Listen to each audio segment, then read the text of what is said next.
Hey, I'm Kenneth Wajda. I'm a professional photographer here in Colorado. Welcome to another one of my photo chats. I'm glad you're here.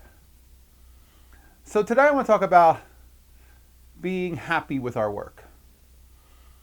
When we make photographs, it's really important that we are happy with the kind of work we're making. That we feel like we are working and putting out work that really represents who we are and how we really see the world, that unique vision. And it's difficult in a world where there are likes and there are thumbs ups. People will end up modifying their photographs to get more of those and lose their vision. And I'm a proponent of we need everybody who is a photographer to also be a visionary and to create the work that only they can. Only I can see the way I see.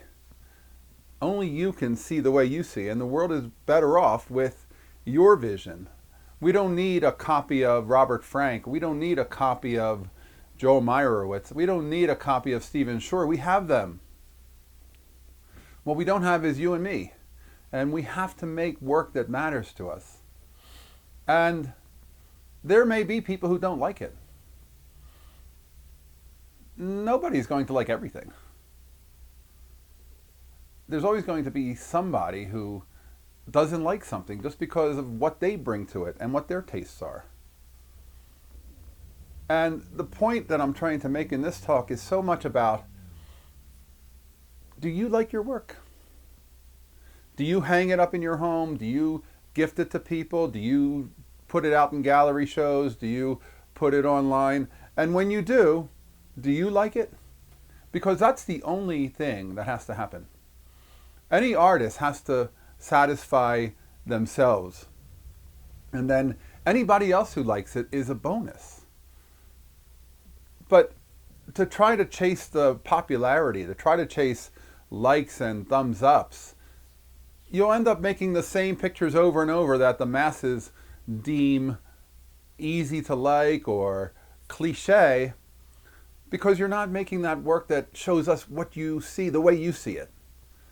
And we really need to make sure that we're not being influenced by those kinds of systems which are in place right now. In the old days, those people like Robert Frank and Stephen Shore, they were working with out an online presence. They were putting their work into portfolios and showing them to galleries and showing them and getting themselves book deals as a result of having very little outside feedback. But the quality was good. We can still do that. We can still approach galleries with our work.